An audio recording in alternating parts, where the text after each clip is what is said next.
କୁନି କୁନି ପିଲାମାନେ ଆଜିର ଗପ ଆରମ୍ଭ କରିବା। ଠିକ୍ ଅଛି, ମନ ଦେଇକି ଶୁଣ। ଥରେ କ'ଣ ହେଇଛି ନା, ଗୋଟେ ରାଜ୍ୟରେ ଜଣେ ରାଜା ଥିଲେ। ରାଜା ସବୁ ପ୍ରଜାମାନଙ୍କୁ ବହୁତ ଭଲରେ ରଖୁଥିଲେ, ସୁଖ ଶାନ୍ତିରେ ରଖୁଥିଲେ। କାହାର କ'ଣ ଅସୁବିଧା ହେଲେ ସାଙ୍ଗେ ସାଙ୍ଗେ ବୁଝୁଥିଲେ। ତେଣୁ ପ୍ରଜାମାନେ ବି ରାଜାଙ୍କୁ ବହୁତ ଭଲ ପାଉଥିଲେ। ହେଲେ ରାଜାଙ୍କର ଟିକେ ଆଳୁ ଦୋଷ ଥିଲା। ଆଳୁ ଦୋଷ ମାନେ ଛୋଟ ମୋଟ ଦୋଷ। କେତେବେଳେ କାହା କଥାରେ ବିଶ୍ୱାସ କରିଦେଲେ ମାନେ ସିଏ ଆଉ ସତ କି ମିଛ ତାକୁ ଚିନ୍ତା କରିବେନି। ବିଶ୍ୱାସ କରିଛନ୍ତି ହଁ ସେ କହିଛି ମାନେ ସେୟା ଠିକ୍ ବୋଲି ଭାବିଦେବେ। ତା ଦ୍ୱାରା ବେଳେବେଳେ ଲୋକମାନେ ଅସୁବିଧାରେ ବି ପଡ଼ନ୍ତି। ହେଲେ ଦିନେ କ'ଣ ହେଇଛି ନା, ରାଜା ତାଙ୍କର ସନ୍ଧ୍ୟା ସମୟରେ ରାଜପ୍ରାସାଦ ଉପରେ ଗୋଟେ ଜାଗାରେ ଟିକେ ବୁଲୁଥିଲେ। ସନ୍ଧ୍ୟାରେ ପବନ ଖାଉଛନ୍ତି, ଆରାମସେ ଲାଗୁଛି। ଶୀତଦିନ ରାତି। ଧୀରେ ଧୀରେ ଯେତେବେଳେ ସନ୍ଧ୍ୟା ବଢ଼ି ବଢ଼ି ରାତି ବଢ଼ି ବଢ଼ି ଆସିଲା, ରାଜାଙ୍କୁ ଖୁବ୍ ଶୀତ ହେଲା। ରାଜା ଦେଖିଲେ ତଳେ ଦରୱାନ ତାର ବୁଲୁଛି, ଗେଟ୍ କିପର ଗେଟ୍ ଜଗିଛି। ରାଜା କହିଲେ ଏତିକିରେ ଏତିକି ଶୀତ ହେଲାଣି, ଆହୁରି ଅଧିକ ଶୀତ ଦିନ ଅଛି। ଏମିତି ଭାବୁ ଭାବୁ ହଠାତ୍ ଦେଖିଲେ ଯେ ରାଜପ୍ରସାଦ ବାହାରେ ଗୋଟେ ପୋଖରୀ ଅଛି। ସେ ପୋଖରୀରୁ ଗାଧେଇକି ଗୋଟେ ଲୋକ ଆସୁଛି, ପୁରା ଶୀତରେ ଥୁରୁଥୁରୁ ହେଇକି ଆସୁଛି। ରାଜା ଭାବିଲେ, ଆଚ୍ଛା ଏବେ ଯଦି ଏତିକି ଶୀତ ହେଉଛି, ଆଚ୍ଛା ଶୀତ ଦିନ ମାଘ ମାସ ଶୀତରେ ତ ସେ ପାଣି ଆହୁରି ବହୁତ ଥଣ୍ଡା ହେଇଥିବ। ହଠାତ୍ ରାଜାଙ୍କ ମୁଣ୍ଡକୁ ଗୋଟେ ଆଇଡ଼ିଆ ଜୁଟିଲା।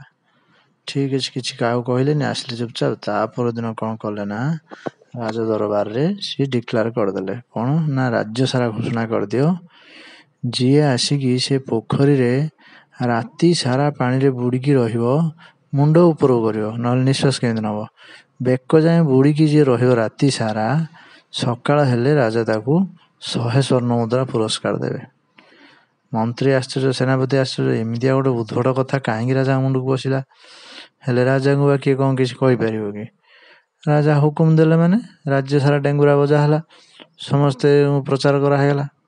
ହେଲେ ସମସ୍ତେ ଜାଣିଛନ୍ତି ଯେ ସେଇ ପୋଖରୀଟିର ପାଣି ଭାରି ଥଣ୍ଡା, ବରଫ ଭଳିଆ। ସେଥିରେ ପୁଣି ରାତି ସାରା ବୁଡ଼ିକି ରହିବ। ଲୋକ କଥା ଆଶା ହେଲେ, ହଁ ରାତି ସାରା ବୁଡ଼ିକି ରହିଲେ ସକାଳୁ 100 ସ୍ୱର୍ଣ୍ଣ ମୁଦ୍ରା ଦେବେ। ଆଉ ସକାଳକୁ ଆମେ ଆଉ ବଞ୍ଚିଥିଲେ ତ ନେବୁ ପଇସା। ଥାଉ ଥାଉ, କେହି ବି ଆସିଲେନି। ଏମିତି ହେଲେ ରାଜା ଅପେକ୍ଷା କଲେ 2 ଦିନ 3 ଦିନ, କେହି ଆସିଲେନି। ରାଜା କହିଲେ, କ'ଣ ମୋ ରାଜ୍ୟରେ କେହି ବି ଆସିପାରୁନାହାନ୍ତି? ଏମିତି ଭାବୁଛନ୍ତି, ଗୋଟେ ଗରିବ ବ୍ରାହ୍ମଣ ଆସିଲା। ବ୍ରାହ୍ମଣ ଲୋକଟି ଅତି ଗରିବ, ତା ଘରେ ଖାଇବାକୁ ବି କିଛି ନଥାଏ।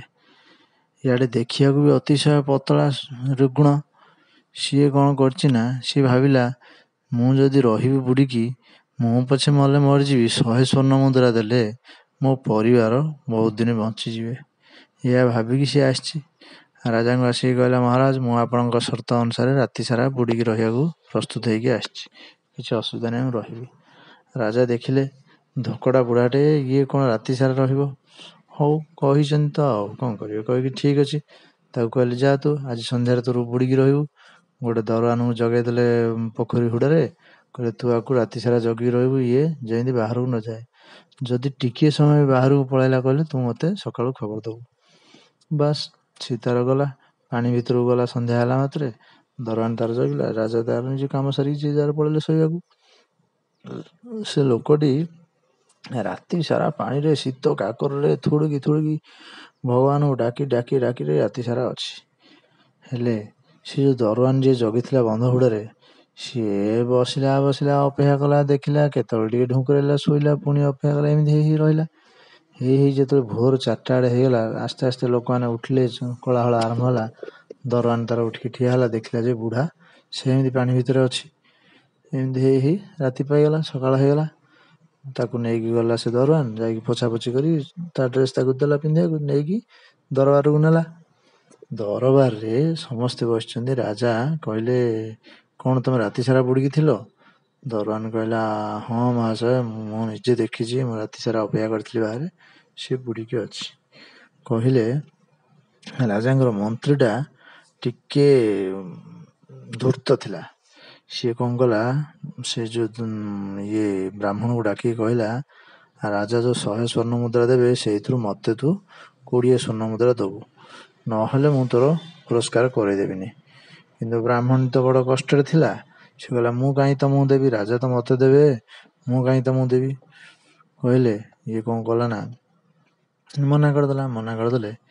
ରାଜା ଯେତେବେଳେ କହିଲେ ଠିକ୍ ଅଛି ଆକୁ 100 ସ୍ୱର୍ଣ୍ଣ ମୁଦ୍ରା ଦେଇଦେବା ବୋଲି, ମନ୍ତ୍ରୀ ଠିଆ ହେଇ କହିଲା ନା ମହାରାଜ ମୋର ଟିକେ ସନ୍ଦେହ ହେଉଛି ୟା ଉପରେ। ନା କ'ଣ ସନ୍ଦେହ? ନା ଫାଷ୍ଟ ସେ ଦରୱାନକୁ ଡକା ହେଲା। ଦରୱାନକୁ ଧମକେଇକି ମନ୍ତ୍ରୀ ପଚାରିଲା, ତୁ ରାତି ସାରା ଚେତା ଥିଲୁ? ସତ କହ, ନହେଲେ ତୋର ମୁଣ୍ଡ କାଟ କରିଦେବି। ଇଏ କହିଲା, ଦରୱାନ କହିଲା ହଁ ମୁଁ ତ ପୁରା ଚେତା ଥିଲି, ମଝିରେ ଅଳ୍ପ ସମୟ ଆଖି ବନ୍ଦ ହେଇଥିବ, କିନ୍ତୁ ମୁଁ ଦେଖିଛି ସେ ରାତି ସାରା ସେଠି ହିଁ ଥିଲା। ସେଠୁ ମନ୍ତ୍ରୀ ପଚାରିଲେ ସେ ବୃଦ୍ଧକୁ, ଆଚ୍ଛା ଏଇଠି ଯୋଉ ଶୀତ ରାତି, ଏତେ ରାତିରେ ତୁ ବୁଢ଼ାଟେ, ତୁ ସେ ଭିତରେ ବୁଡ଼ିକି ରହିଲୁ କେମିତି? ତୁ ରାତି ସାରା ରହିଗଲୁ, ତୋର କିଛି ହେଲାନି? ନା ମୋର କିଛି ହେଲାନି ମାନେ ମୁଁ ଆଉ କ'ଣ କରିବି? ମୁଁ କିନ୍ତୁ ଭଗବାନଙ୍କ ନାଁରେ ଶପଥ କରି କହୁଛି ମୁଁ ରାତି ସାରା ସେ ଭିତରେ ହିଁ ବୁଡ଼ିକି ଥିଲି। ନା କେମିତି ଥିଲୁ? ନା କେମିତି ଥିବି କ'ଣ, ଠିଆ ହେଇକି ଥିଲି ପାଣି ଭିତରେ, ଭଗବାନଙ୍କୁ ଡାକୁଥିଲି। ବହୁତ ଦୂରରେ ସେ ଯୋଉ ରାଜାଙ୍କର ନଅର ଉପରେ ଗୋଟେ ଦୀପାଳି ଜଳୁଛି, ସେ ଦୀପାଳିଟାକୁ ଚାହିଁକି ମୁଁ ଖାଲି ଓମ୍ ନମଃ ଶିବାୟ ଓମ୍ ନମଃ ଶିବାୟ କହି ମୁଁ ରାତି ସାରା ଅଛି। କହିଲେ ମନ୍ତ୍ରୀ ସାଙ୍ଗେ ସାଙ୍ଗେ ରାଜାଙ୍କୁ ବୁଝେଇଲେ, ହଁ ଦେଖିଲେ ମହାରାଜ, ସିଏ ଉପରେ ଯୋଉ ଦୀପଟା ଜଳୁଛି ସେ ଦୀପରୁ ସିଏ ଓମ୍ ନମଃ ଶିବାୟ ଯୋଉ କହୁଥିଲା, ଦୀପରୁ ଜ୍ୟୋତି ନେଇକି ତା ନିଜ ଦେହକୁ ସିଏ ଗରମ କରି ରହିଲା, ନହେଲେ ରାତି ସେ ରହିପାରିନଥାନ୍ତା। କହିଲେ ରାଜା ତ ମନ୍ତ୍ରୀଙ୍କ ଉପରେ ବିଶ୍ୱାସ କରନ୍ତି? ରାଜା ବିଶ୍ୱାସ କରିଗଲେ। ରାଜା କହିଲେ ହଁ ତୁ ସେମିତି ରହିଲେ ଦିଆହବନି ପୁରସ୍କାର, ଆଉ ଦିନେ ଆସିବୁ, କୋଉ ଦୀପକୁ ଚାହିଁବୁନି, ଚୁପଚାପ ରାତି ସାରା ରହିବୁ, କହିଲେ ଦିଆହବ।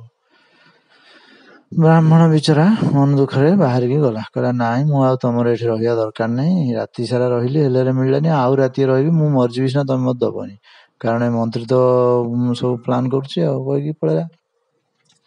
ଗଲାବେଳକୁ ରାସ୍ତାରେ ତାକୁ ଆଉ ଜଣେ ମନ୍ତ୍ରୀ ଦେଖାହେଲେ, ଯିଏ ପ୍ରଧାନମନ୍ତ୍ରୀ ସିଏ ଦେଖାହେଲେ। ସିଏ କହିଲେ କ'ଣ ହେଲା, ଏମିତି କାହିଁ ମୁହଁ ଶୁଖେଇ ଆସୁଛ ଦରବାରରୁ? ନା ଏମିତି କଥା, ସବୁ କଥା କହିଲା ବ୍ରାହ୍ମଣ। ମନ୍ତ୍ରୀ କହିଲେ ହଉ ଠିକ୍ ଅଛି, ତମେ ଅପେକ୍ଷା କର 2 ଦିନ, ନିଶ୍ଚୟ ତମକୁ ତମ ପୁରସ୍କାର ମିଳିବ। କହିକି ଆସିଲେ, ରାଜାଙ୍କୁ ଆସିକି ଖବର ଦେଲେ। କହିଲେ ମହାରାଜ କାଲିକି ଟିକେ ଯିବା ବଣଭୋଜି କରିବା ପାଇଁ ଯିବା। ନା ହଁ ଯିବା, କେବେଠୁ ତ ଯାଇନି, ଯିବା। ଗଲେ। ତାପରଦିନ ସୈନ୍ୟ ସାମନ୍ତ ସବୁ ଧରିକି ବଣଭୋଜି ପାଇଁ ଗଲେ। ରାଜା ମନ୍ତ୍ରୀ ବି ଯାଇଛନ୍ତି। ମନ୍ତ୍ରୀ ଗଲେ, ଯେତେବେଳେ ଶିକାର କରିବାକୁ ବାହାରିଲେ, ମନ୍ତ୍ରୀ କହିଲେ ମହାରାଜ ସମସ୍ତଙ୍କୁ ନେଇକି ଆପଣ ଯାଆନ୍ତୁ ଶିକାର କରିବେ, ମୁଁ ଏଠି ବସିକି ରୋଷେଇ କରୁଛି, କାରଣ ରୋଷେଇ ନ କରିଥିଲେ ଖାଇବା କେମିତି? ଆସିଲା ବେଳକୁ ଭୋକ ହେଇଯିବ। ମନ୍ତ୍ରୀ ରାଜା କହିଲେ ହଁ ଠିକ୍ କହିକି ପଳେଇଲେ।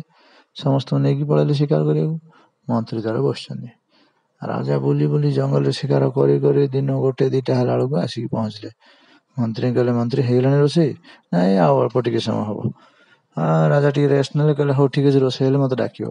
କହିଦେଇ ଟିକେ ରେଷ୍ଟ ନେଲେ। ରେଷ୍ଟ ନଉ ଅଧଘଣ୍ଟେ ଗଲା, ଘଣ୍ଟେ ଗଲା, ଯେତେବେଳେ 1.5 ଘଣ୍ଟା ଗଲାଣି, ରାଜା ପ୍ରବଳ ଭୋକରେ ତାତିକି ରାଗିକି ମନ୍ତ୍ରୀକି ଆସିକି ପାଟି କଲେ, କ'ଣ ମନ୍ତ୍ରୀ ତମେ ରୋଷେଇ କରୁଛ କ'ଣ? ଏତେ ସମୟ ଲାଗୁଛି ରୋଷେଇ କରିବାକୁ, ମତେ ଭୋକ ହେଲାଣି। ମନ୍ତ୍ରୀ କହିଲେ ମହାରାଜ ମୁଁ ରୋଷେଇ କରୁଛି, ସେ ପାଣି ବା ଆହୁରି ଫୁଟିନି, ଫୁଟିଲେ ତ ଚାଉଳ ପକେଇବି। ରାଜା ଆଶ୍ଚର୍ଯ୍ୟ କହିଲେ, ଆରେ ଦିନ 2ଟା 3ଟା ହେଲାଣି, ତ ପାଣି ଫୁଟିନି, ପୁଣି ଚାଉଳ କେତେବେଳେ ପକେଇବ, ଭାତ କେତେବେଳେ ହବ?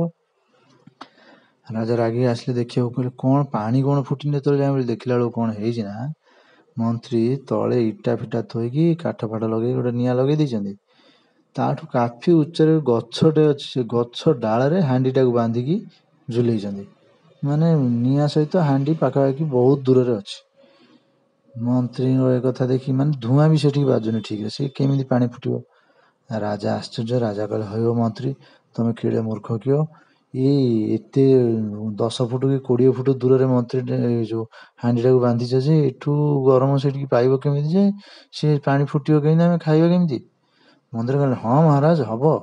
ନା ଆରେ ଜମା ହବନି, କି ଆଶ୍ଚର୍ଯ୍ୟ କଥା, ମତେ ଭୋକରେ ରଖିବାକୁ ତମେ ବସିଛ, ଏମିତି କେମିତି ହବ ପାଣି?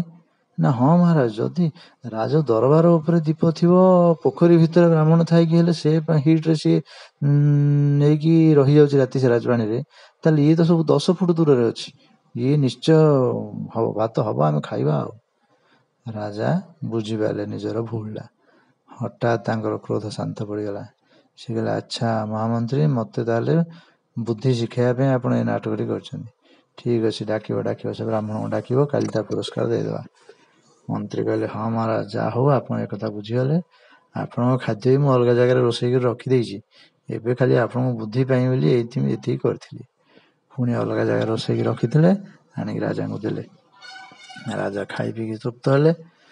ଘରକୁ ଫେରିଲା ପରେ ବ୍ରାହ୍ମଣକୁ ଡାକିକି ତାର 100 ସ୍ୱର୍ଣ୍ଣ ମୁଦ୍ରା ତାକୁ ଦେଲେ।